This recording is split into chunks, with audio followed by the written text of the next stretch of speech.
तो देखिए हमारी जो आज की जो क्लास है वो जैसा कि मैंने सबके पास कॉपी बांट दी हैं, स्पेशल उत्तर प्रदेश अधीनस्थ सेवा चयन आयोग की जो हमारी पैट की परीक्षा 15 और 16 में होने जा रही है उसको भी ध्यान में रखते हुए, इसके अलावा ये एक ऐसा टॉपिक है कि ये मान के चलिए कि हर दूसरी परीक्षा में यहाँ से क्वेश्चन बनता ही बनता है। यानी कि हम जो पढ़ने जा रहे हैं आज का जो टॉपिक है जीएस की क्लास में, वो है आपका एक तो 5 ईयर प्लान, यानी कि जिसे हिंदी में कहा जाता है पंचवर्षीय योजना। और इसके अलावा हमारा जो दूसरा महत्वपूर्ण टॉपिक है वो है आपका जीएसटी का। तो चूंकि मैं जीएसटी से स्टार्ट करूंगा तो सामने जैसा कि लिखा हुआ भी है, आप देख रहे होंगे यहाँ पर जीएसटी लिखा हुआ है और ये जीएस की क्लास होगी, ठीक है। तो आज जो हम पढ़ने जा रहे हैं इस जीएसटी की क्लास में, ये पढ़ने जा रहे हैं जीएसटी यानी कि गुड्स एंड सर्विस टैक्स। ये वही जीएसटी है जो हम अक्सर अभी जो खाद्य वस्तुएं हैं या फिर अन्य चीज़ें हैं उन पर हम चुका भी रहे हैं। तो इस जीएसटी को पढ़ना है चूँकि पेट के सिलेबस के एग्ज़ाम में ये सीधे तौर पर अर्थव्यवस्था में है, ठीक है। तो सबसे पहले तो आप जानिए कि जीएसटी जो है इसका पूरा नाम क्या है। तो देखिए जीएसटी का जो पूरा नाम है वो है गुड्स एंड सर्विस टैक्स, जो याद रखना ही रखना है, जैसा कि आपके सामने लिखा हुआ भी है, मैं कॉपी बांट चुका हूँ। और हिंदी में याद रखना है, जैसा कि सामने देखेंगे आप, इसमें लिखा हुआ माल एवं सेवा कर। तो कई बार हिंदी में भी पूछा जा सकता है और इंग्लिश में भी, ये दोनों तरीके से याद रखना, गुड्स एंड सर्विस टैक्स या फिर अर्थात कह सकते हैं माल एवं सेवा कर। अच्छा, ये होता क्या है, तो जैसा कि ध्यान देना है, इस चीज़ से ही क्लियर हो गया होगा। जैसे कि ये टैक्स, अब ये चूंकि स्पष्ट एक अलग ही टी लगा हुआ है, यानी कि अर्थात टैक्स, यानी कि ये टैक्स है, ये तो क्लियर है। अब टैक्स दो प्रकार के होते हैं इंडिया में, या तो इनडायरेक्ट या फिर डायरेक्ट, यानी कि प्रत्यक्ष कर और अप्रत्यक्ष कर। तो एग्जाम में सीधा पूछा जा सकता है कि भाई जीएसटी कैसा कर है, तो जीएसटी एक अप्रत्यक्ष कर है, इनडायरेक्ट टैक्स, जैसे कि सामने स्पष्ट लिखा हुआ है, जब आप देखेंगे अपनी कॉपी में, अप्रत्यक्ष कर है। यानी कि सबसे पहला पॉइंट हमें यहाँ क्लियर हो जाना चाहिए कॉम्पिटिटिव एग्जाम को देखते हुए कि एग्ज़ाम में पूछेगा कि भाई जीएसटी कैसा कर है, तो दिमाग में एकदम स्पष्ट हो जाना चाहिए जीएसटी एक अप्रत्यक्ष कर है, यानी कि इनडायरेक्ट टैक्स है। अच्छा, इनडायरेक्ट टैक्स होता क्या है, बहुत ध्यान से सुनना है, आज आपके क्लियर हो जाएगा कि जीएसटी इनडायरेक्ट टैक्स कैसे है। ये एक ऐसा टैक्स होता है जो जनता से सीधा तौर पर तो नहीं लिया जाता, लेकिन इसका बोझ जनता पर ही पड़ता है। ये एक ऐसा टैक्स होता है, यानी कि अप्रत्यक्ष कर की परिभाषा क्या हो सकती है जो हमें याद होनी चाहिए, यानी कि ये सीधा ना लिया जाकर जनता से, एक ऐसा टैक्स होता है कि जो बोझ इसका जनता पर ही पड़ता है, लेकिन ये डायरेक्ट नहीं लिया जाता, उसे अप्रत्यक्ष कर कहते हैं, यानी कि इंग्लिश में इनडायरेक्ट टैक्स। तो जीएसटी कैसा कर है, अप्रत्यक्ष कर है, पहले तो ये क्लियर हो जाना चाहिए। अप्रत्यक्ष कर का मतलब, उदाहरण के लिए समझ लें, आप किसी दुकान पर जाते हैं, ठीक है, और कहते हैं कि हमारे मोबाइल में 20 रुपये डाल दो, यानी कि 20 का रिचार्ज कर दो। तो हमने अभी 20 रुपये डलाए अपने मोबाइल में। अब मोबाइल कोई सा भी हो, सिम कोई सा भी हो सकता है, एयरटेल का या फिर जियो का। तो वहाँ जब आपने 20 रुपये मोबाइल में डलाए तो उसमें भी जीएसटी लग गया आपका, यानी कि वो 20 रुपये में जीएसटी टैक्स सहित है। तो वहाँ भी आपने एक सामान्य रिचार्ज जब कराया फ़ोन का, तो वहाँ भी आप एक जीएसटी दे चुके अपना, तो वो होता है जीएसटी। कोई खाद्य वस्तु आपने खरीदी, दुकान से कोई पैकेट लिया किसी भी सामान का, तो जो उसका एमआरपी है उसमें जीएसटी फिक्स होता है पहले से ही, समझ रहे हैं। तो जैसा कि मैंने अभी बताया कि जो सीधे जनता से नहीं लिया जाता है लेकिन उसका बोझ जनता पर ही पड़ता है, उस कर को हिंदी में अप्रत्यक्ष कर कहा जाता है। और चूंकि हम जीएसटी पढ़ रहे हैं तो हमें मालूम होना चाहिए कि जीएसटी कैसा कर है। तो जीएसटी अप्रत्यक्ष कर है, या फिर इंग्लिश में कह सकते हैं इनडायरेक्ट टैक्स। क्लियर। तो जीएसटी से अब आप समझ लीजिए, अगर आप 100 रुपया का भी रिचार्ज फ़ोन में कराते हैं, 100 रुपये का भी, तो उसमें भी कहीं ना कहीं आप जीएसटी चुका रहे हैं सरकार को। अब आप समझ लीजिए कि ये होता है जीएसटी।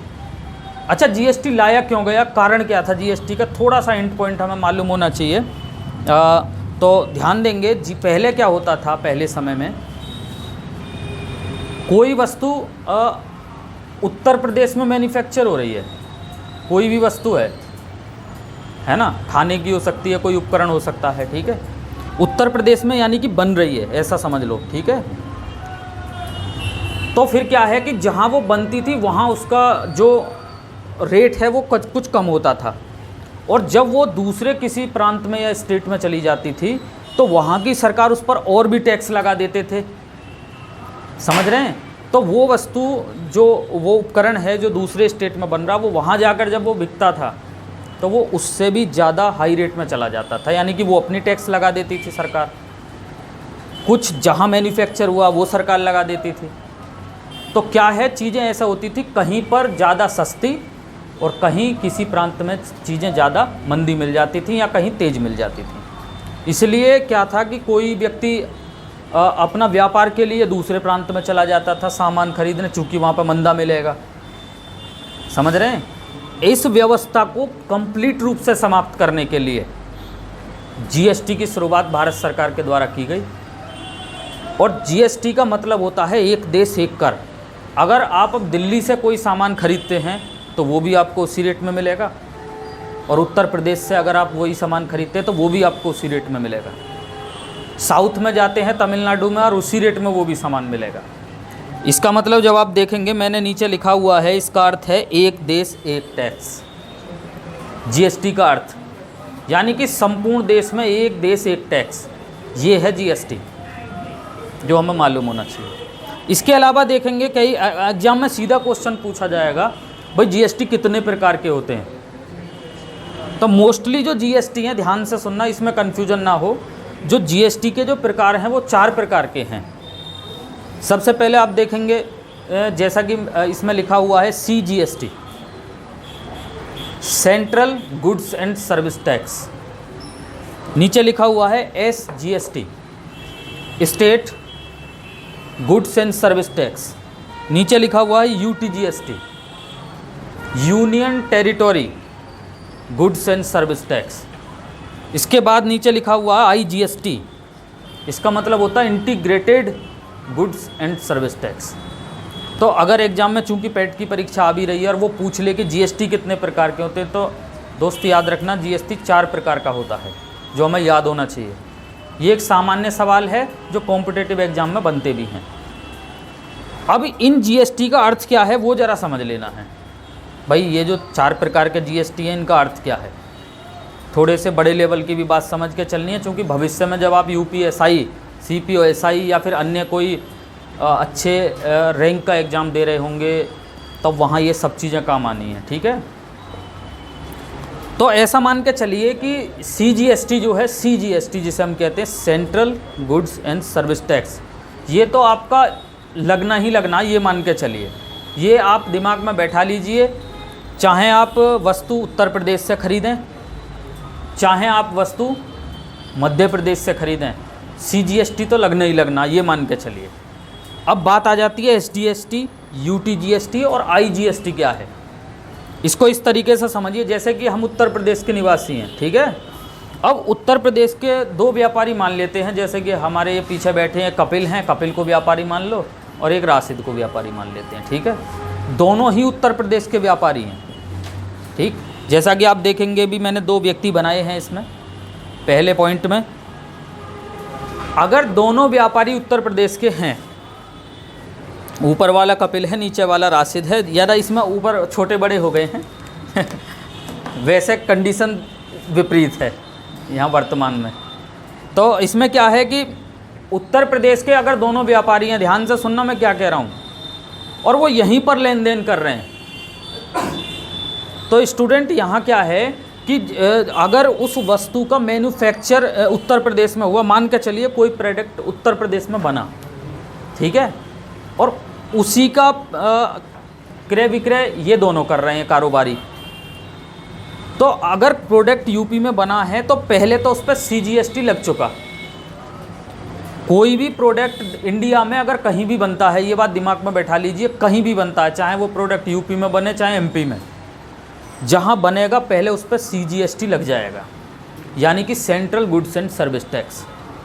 अब चूंकि ये दोनों व्यापारी ही उत्तर प्रदेश के हैं और उत्तर प्रदेश में ही वो सामान बिकना भी है, ऐसा ही है, तो ध्यान रखना उसी सामान पर, अगर चूंकि वो यूपी में बिकना है सामान, तो उसी सामान पर वो एसजीएसटी भी लग जाएगा एक, यानी कि state goods and service tax.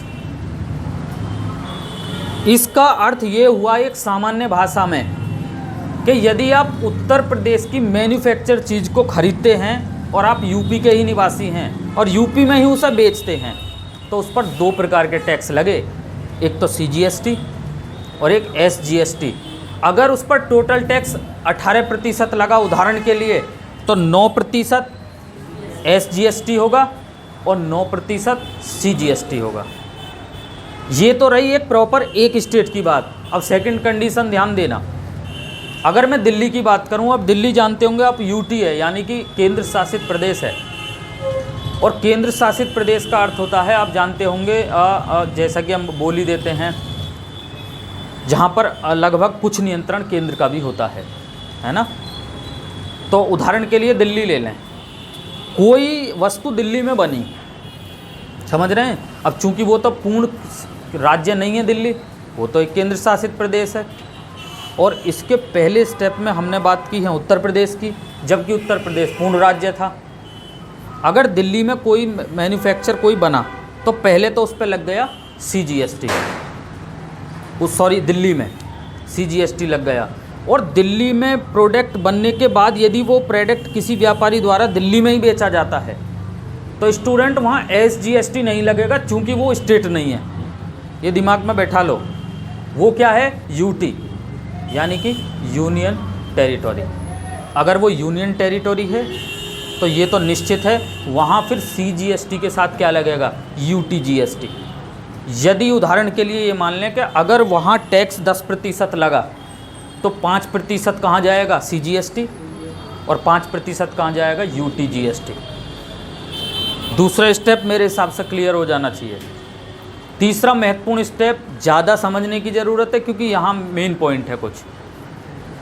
मान के चलिए कोई प्रोडक्ट, चूँकि हम यूपी के निवासी हैं तो विशेष रूप से मैं उत्तर प्रदेश के उदाहरण इसलिए ले रहा हूँ ताकि चीज़ें और ज़्यादा समझ में आएँ। मान के चलिए कोई प्रोडक्ट यूपी में बना, यानी कि उसका मैन्युफैक्चर जो है उत्तर प्रदेश में हुआ, ठीक है।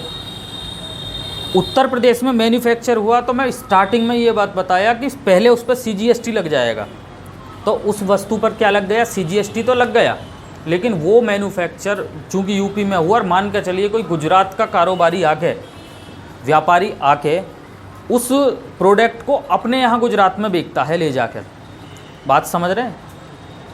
अब कहाँ प्रोडक्ट बना, यूपी में था, और बिकने कहाँ गया है, गुजरात में गया है ऐसा मान लो, या फिर तमिलनाडु में गया है ऐसा मान लो, किसी अन्य स्टेट को भी मान सकते हो, ठीक है। तो हम यहाँ एक कंडीशन देख रहे हैं, बना कहाँ था, बना तो वो यूपी में था तो CGST तो लग गया।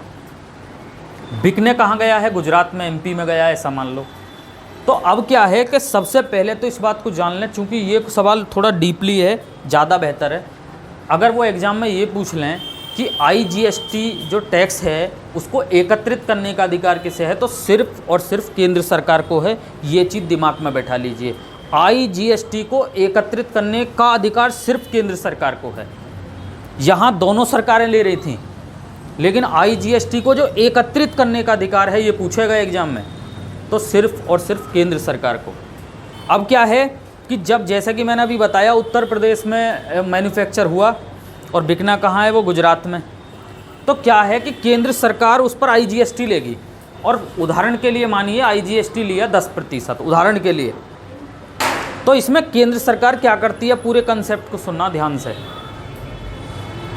5% 10 में से तो अपने पास रख लेगी CGST के रूप में, ध्यान से सुनिए, 10 में से 5%, बचा कितना, 5%। अब देखिए क्या करती है, मैन्युफैक्चर उत्तर प्रदेश में हुआ था, बिकने कहाँ गया है, गुजरात में। अब वो ये देखेगी कि बिकना कहाँ है, बिका कहाँ है, यानी कि बस इतना देखेगी गवर्नमेंट, केंद्र सरकार की, अब वो बिका कहाँ है प्रोडक्ट, और बिका कहाँ है, गुजरात में। तो गुजरात सरकार को 5% जो बचा हुआ जो टैक्स है वो SGST के रूप में कहाँ दे दिया जाएगा, गुजरात सरकार को, ना कि यूपी सरकार को। ये 3 कंडीशन अगर आपके समझ में आ गई तो ये समझिए सारा GST आपके हाथ में आ जाएगा।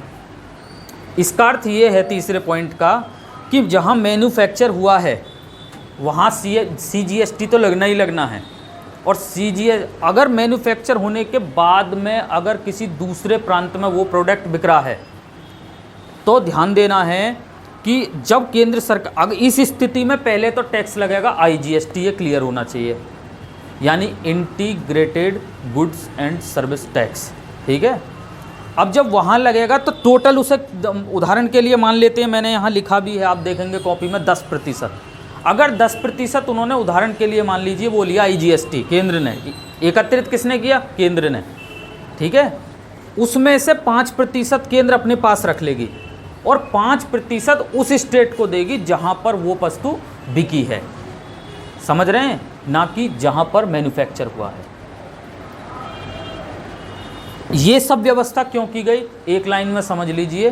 पहले क्या होता था, पहले कुछ स्टेट में चीज़ें मैन्युफैक्चर होती थी, तो जहाँ मैन्युफैक्चर होती थी वहाँ मंदी मिलती थी, तो दूसरे स्टेट के लोग उस प्रांत में जाते थे लेने और तब अपने स्टेट में आकर बेचते थे। वो और भी टैक्स लगा देते थे आने जाने का, वैसा दूसरी सरकार भी लगा देती थी अपना, तो क्या है वो चीज़ महंगी मिलती थी फिर दूसरे स्टेट में। इस व्यवस्था को समाप्त करने के लिए ये GST चालू किया गया। अब क्या है कि चाहे आप उस वस्तु को गुजरात से ख़रीद लें, चाहे आप उत्तर प्रदेश से ख़रीद लें, सेम ही रेट में मिलेगी। और GST का अर्थ ये है एक देश एक टैक्स, क्लियर। तो जो मोस्टली यहाँ से जो क्वेश्चन बन सकते हैं वो विशेष रूप से ध्यान देना, मेरे हिसाब से समझ में आ जाना चाहिए, क्योंकि मैंने अभी इनको 3 पार्टों में अलग अलग बताया। बात अगर आपके दिमाग में ये आ रही हो कि जी मैन्युफैक्चर वाली चीज़ अगर वहीं बिकती है, तो देखिए मैन्युफैक्चर अगर उत्तर प्रदेश में हुआ तो CGST तो लगी गया, और बिकना भी यूपी में ही है तो SGST लग जाएगा, काम खत्म, फिर दोनों के लिए लग जाएगा। उदाहरण के लिए 18% लगा तो आप 9% कहाँ चला जाएगा? CGST, और 9% कहाँ चला जाएगा? SGST। बस बाकी कंडीशन तीसरी जो है IGST, इसको अच्छी तरीके से याद रखना। इसके बाद में इसकी सामान्य जो रूपरेखा है GST के बारे में उस पर बता दूं। GST का सबसे पहले सुझाव किसने दिया, ये सवाल पेट के एग्जाम में पूछा जा सकता है, तो याद रखेंगे विजय L केलकर समिति ने दिया था। आप देखेंगे नीचे लिखा हुआ है, जैसा कि मैंने यहाँ पे लिखा है, जब आप देखेंगे कि भारत में GST लागू करने का सुझाव किसके द्वारा दिया गया था, ये एग्जाम में पूछा जाएगा, तो याद रखना विजय केलकर समिति ने सबसे पहले GST लागू करने का सुझाव दिया था। यानी कि अगर किसी ने इस तरीके का पैनल तैयार किया कि भाई इस तरीके से GST होना चाहिए, इस तरीके से हमारी देश की समस्याएं हल हो सकती हैं, जो ऐसी समस्या हैं कि जो तमिलनाडु या साउथ का व्यक्ति कुछ मंदा सामान खरीदने के लिए उसे गुजरात या महाराष्ट्र जाना पड़ता है, ये चीज़ समाप्त हो जाए, तो सबसे पहली ऐसी समिति कौन सी थी जिसने इस बात का सुझाव दिया, सवाल ये पूछा जाएगा। तो याद रखना विजय केलकर समिति, क्लियर। इसके बाद ध्यान देंगे, जब इन्होंने सुझाव दे दिया तो इसका GST का जो बिल था, यानी कि जिसको हम पॉलिटी में कहते हैं इंग्लिश में विधेयक, हिंदी में विधेयक और इंग्लिश में बिल। ध्यान देना, कभी भी एग्जाम में पूछा जा सकता है कि किस वर्ष GST का विधेयक लाया गया था, तो आप नीचे देखेंगे लिखा हुआ GST बिल 2014।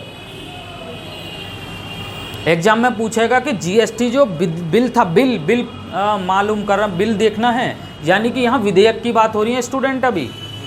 और कोई भी अधिनियम बनने से पहले वो चीज़ क्या रहती है, वो विधेयक ही रहती है।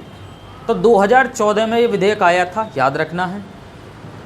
इसके अलावा देखेंगे कि चूंकि आप जानते होंगे कोई भी अधिनियम बनने से पहले वो लोकसभा और राज्यसभा से गुजरता है। यहाँ दोनों पॉइंट मैंने लिखे हैं, अच्छी तरीके से याद रखिए, कभी पूछेगा एग्जाम में कि GST जो विधेयक था उसको राज्यसभा द्वारा कब पास किया गया। 3 अगस्त 2016 को पास किया गया, यहाँ पर लिखा हुआ है, स्पष्ट देख लें।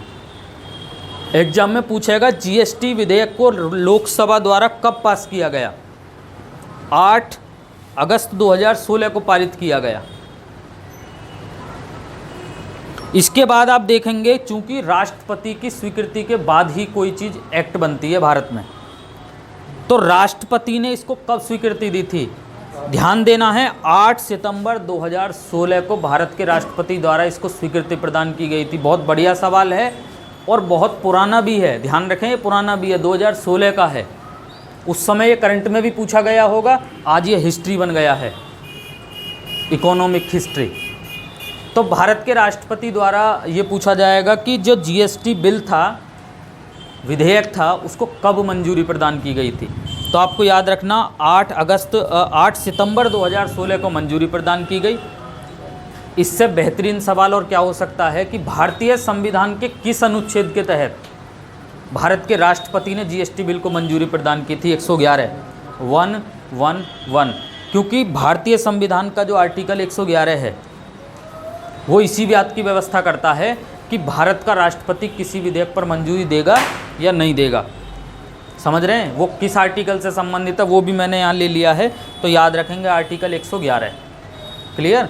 जब मैं पॉलिटी पढ़ाऊँगा तो उसके बाद मैं चूँकि वैसे हमारी जो क्लासें चल रही हैं आधुनिक भारत के इतिहास की चल रही हैं और इसके तुरंत बाद मुझे पॉलिटी स्टार्ट करनी है, तो उसी से रिलेटेड है, फिर भी पॉइंट ले लिया, याद रखेंगे। अब चूंकि भारत के राष्ट्रपति ने इसको क्या दे दी, स्वीकृति। अब ये लागू करने का सिस्टम रह गया था केवल, तो याद रखेंगे क्वेश्चन पूछा जाएगा कि ये कब लागू किया गया। तो बस इतना याद रखो कि ये 1 जुलाई 2017 को लागू किया गया था जीएसटी संपूर्ण भारत में।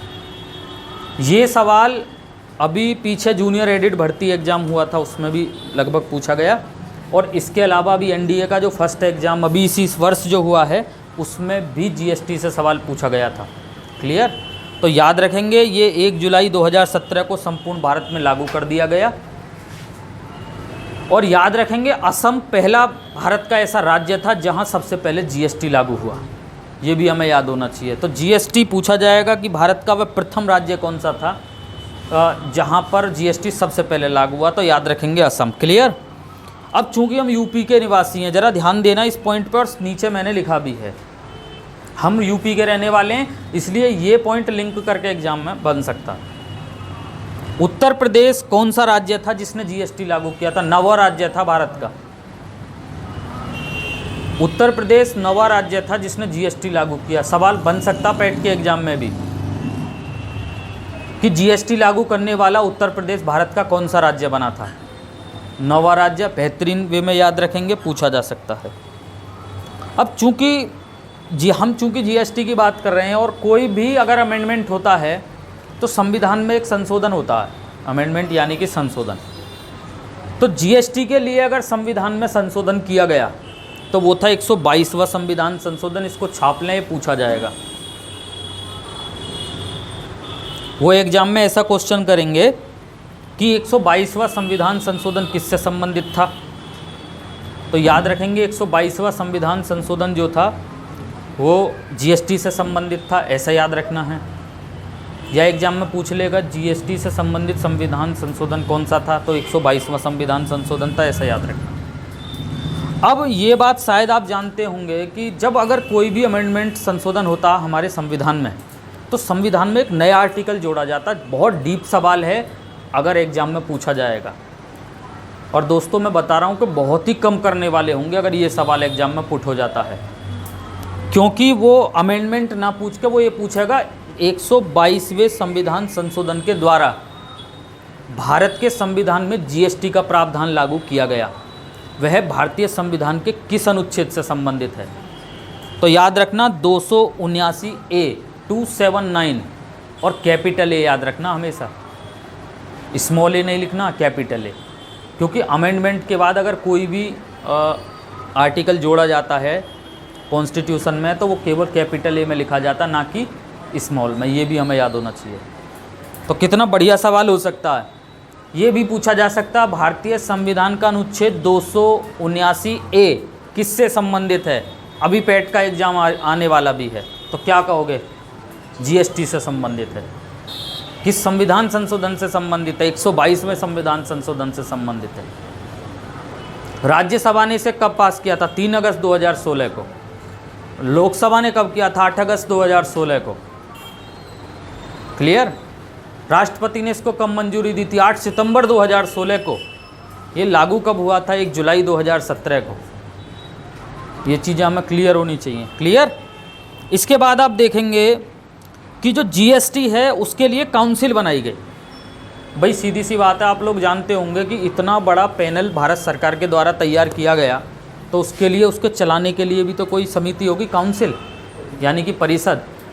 यहाँ से जो एक दो बेहतरीन सवाल हो सकते हैं उन्हें थोड़ा सा ठीक से देखना। एक तो जैसा कि अभी एनडीए का फर्स्ट एग्जाम हुआ, उसमें भी पूछा गया जीएसटी का अध्यक्ष कौन होता है, तो याद रखना जीएसटी का अध्यक्ष भारत के वित्त मंत्री होते हैं, यानी कि वर्तमान में निर्मला सीतारमण। यहाँ कई स्टूडेंट प्रधानमंत्री कर देंगे, जबकि प्रधानमंत्री नीति आयोग और राष्ट्रीय विकास परिषद एनडीसी के अध्यक्ष होते हैं, ना कि जीएसटी के। जीएसटी के जो अध्यक्ष हैं वर्तमान में निर्मला सीतारमण हैं, जो कि वर्तमान में फाइनेंस मिनिस्टर हैं केंद्र सरकार में। क्लियर। और अगर एग्जाम में पूछा जाए कि जीएसटी के पहले अध्यक्ष कौन थे, तो याद रखेंगे अरुण जेटली थे, जो कि एक्सपायर भी हो चुके हैं। ये सवाल भी एग्जाम में बन सकता है कि जीएसटी के पहले अध्यक्ष कौन थे, क्योंकि उनके ही देखरेख में ये चीज़ चली थी आगे। तो जीएसटी के पहले अध्यक्ष थे, जब आप देखेंगे इसमें लिखा हुआ है अरुण जेटली। ये बेहतर वे में याद रख लें, इस चीज़ को पूछा जा सकता है जीएसटी के पहले अध्यक्ष कौन थे, अरुण जेटली। और जीएसटी के वर्तमान में अध्यक्ष कौन है, Nirmala Sitharaman, finance minister of India. समझ रहे हैं। अब ध्यान देंगे, जो चूंकि जीएसटी भारत में लागू हो गया 2017 में, जीएसटी सबसे पहले किस कंट्री में लागू हुआ था, तो याद रखेंगे जीएसटी लागू करने वाला सबसे पहला देश था फ्रांस, जिसने 1954 में इसको लागू किया था। ये याद होना चाहिए। यानी कि ये व्यवस्था अगर विश्व में सबसे पहले किसी देश ने शुरू की, तो उस देश का नाम था फ्रांस। समझ रहे हैं, जो कि यूरोप का एक देश है, जानते होंगे, कई बार विश्व भूगोल पढ़े होंगे, तो ठीक है। 1954 में फ्रांस ने इसकी शुरुआत की थी।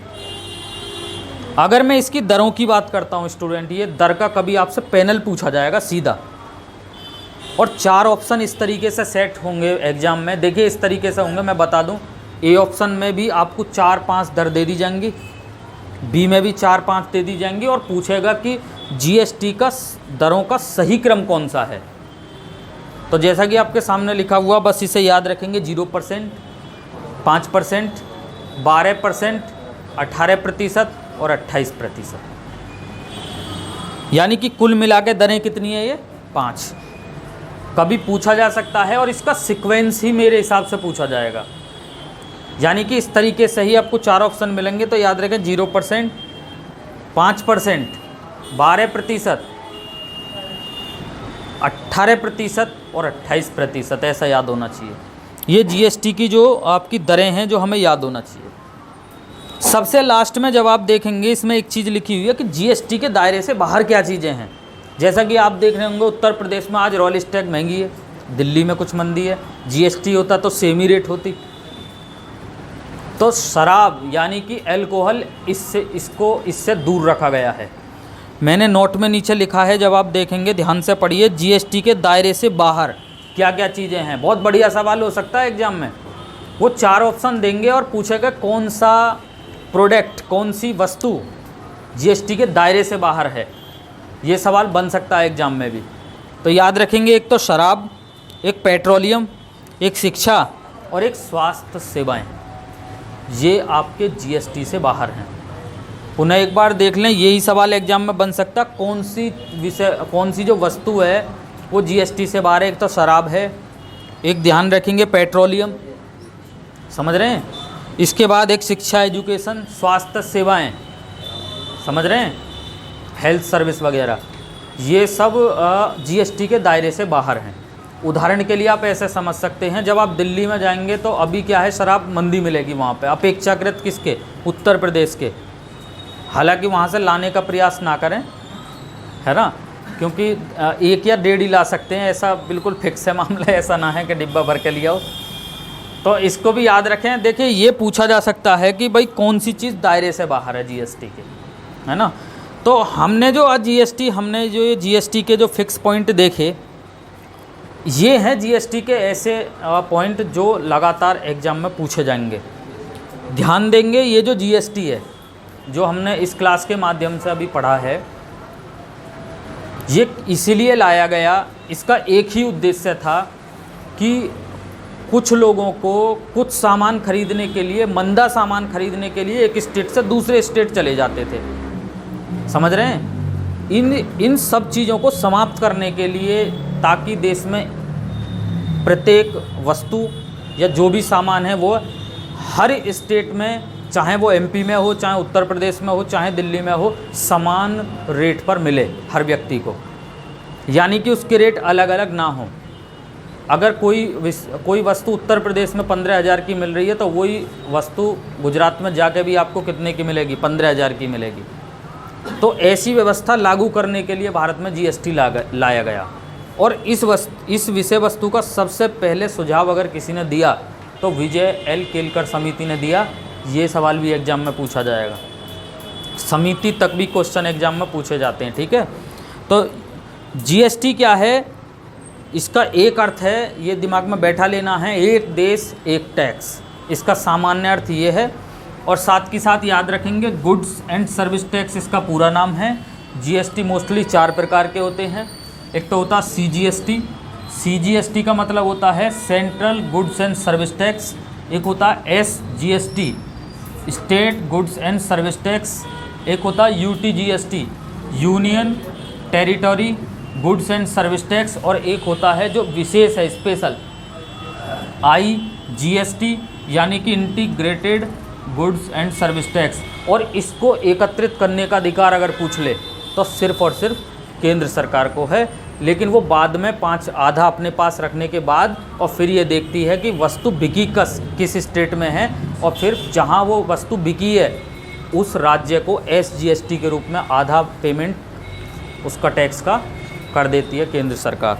तो ये था हमारा आज का जो कंसेप्ट था इसका, गुरु शिखर एकेडमी का, जीएसटी के बारे में। मैंने इसमें लगभग जितने भी पहलू हैं उनको कवर करने का प्रयास किया। और एक पॉइंट नीचे रह गया है, उसे भी मैं बता दूं, चूँकि पेट का एग्जाम आ भी रहा है। जीएसटी परिषद में कुल कितने सदस्य होते हैं? तो 33 सदस्य होते हैं। स्टूडेंट दिमाग में बैठा लीजिए। और इस परिषद का अध्यक्ष कौन होता है? केंद्रीय वित्त मंत्री, जो कि वर्तमान में कौन है? निर्मला सीतारमण। दोस्तों, वीडियो को लाइक और शेयर करना ना भूलें। वीडियो क्लास कैसी लगी इसको आप कमेंट बॉक्स में ज़रूर बताइए। धन्यवाद।